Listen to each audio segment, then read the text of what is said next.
नमस्कार, मैं हूं आपके साथ सृष्टि श्रीवास्तव। सोशल मीडिया पर कुछ महाअनुभव है जो अफवाह फैला रहे हैं कि E20 ईंधन से आपकी गाड़ी खराब हो जाएगी, लेकिन उनको ये जानने की जरूरत है कि भारत ऐसा पहला देश नहीं है जहां E20 का इस्तेमाल हो रहा है। इससे पहले विदेश के देशों में भी इसका इस्तेमाल हो चुका है। इससे यह भी पता चल जाएगा कि भारत E20 से कितना बदल सकता है। चलिए आपको भी बताते हैं पूरी खबर के बारे में। दरअसल भारत में E20 को लेकर कुछ लोग हैं जो विवाद खड़ा कर रहे हैं, लेकिन उनको ये जानने की जरूरत है कि विदेश के कई ऐसे देश हैं जो इसका इस्तेमाल कर रहे हैं। इसकी जानकारी दी है पेट्रोलियम एवं प्राकृतिक गैस मंत्रालय ने, जिनका कहना है कि कई देशों में E20 ईंधन की बिक्री हो रही है। दैनिक जागरण ने अपनी रिपोर्ट में उन देशों के बारे में बताया है।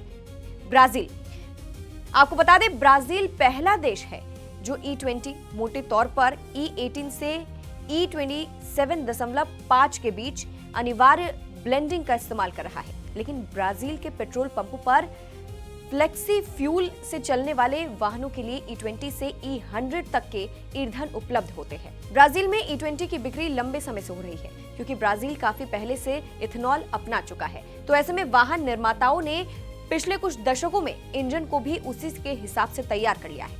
लेकिन खास बात यह है कि ब्राजील अब किसी पर डिपेंडेंट नहीं है। ब्राजील को आज दुनिया में इथेनॉल ईंधन का सबसे सफल मॉडल माना जाता है। इसकी शुरुआत 1970 के दशक में तेल संकट के बाद हुई, जब देश ने पेट्रोल पर निर्भरता कम करने के लिए गन्ने से बनने वाले इथेनॉल को बड़े पैमाने पर अपनाने का फैसला किया। ब्राजील की सबसे बड़ी ताकत यह रही कि उसने अपनी प्राकृतिक क्षमता का भरपूर उपयोग किया। गन्ने की भरपूर खेती होने के कारण वहां इथेनॉल का उत्पादन अपेक्षाकृत किफायती है।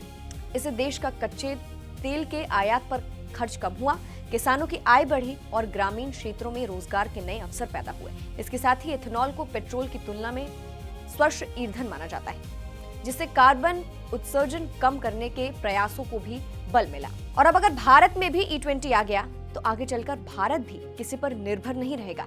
किसानों की आय बढ़ेगी और रोजगार के नए अवसर पैदा होंगे और भारत बदलेगा।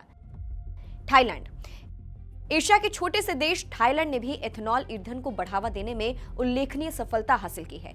देश का लक्ष्य पेट्रोलियम के आयात पर होने वाले भारी खर्च को कम करना और कृषि क्षेत्र को नई मजबूती देना था। इसी सोच के साथ सरकार ने गन्ने और कसावा जैसी स्थानीय फसलों से बड़े पैमाने पर इथेनॉल का उत्पादन शुरू कराया।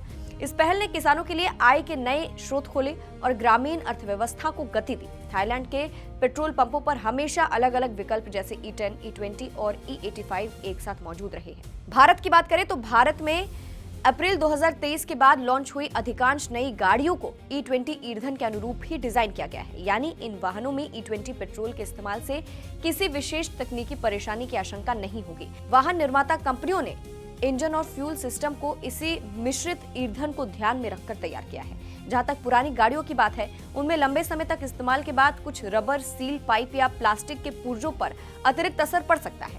हालांकि ये एक नॉर्मल सर्विसिंग का हिस्सा है, जिसे आसानी से बदला जा सकता है।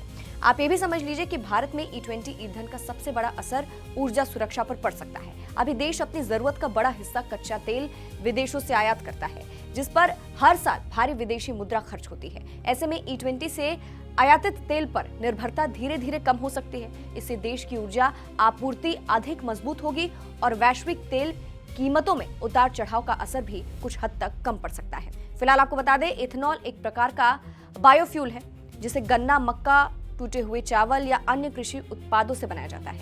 यानी ये पूरी तरह कच्चे तेल से नहीं बनता, बल्कि खेती से मिलने वाले संसाधनों से भी तैयार किया जा सकता है। और E का मतलब होता है इथेनॉल, ये तो आपको पता है। और इसे 20% जब पेट्रोल में मिलाया जाता है तो बनता है E20। फिलहाल इस पूरी खबर को आप कैसे देखते हैं, कमेंट करके जरूर बताइएगा। नमस्कार।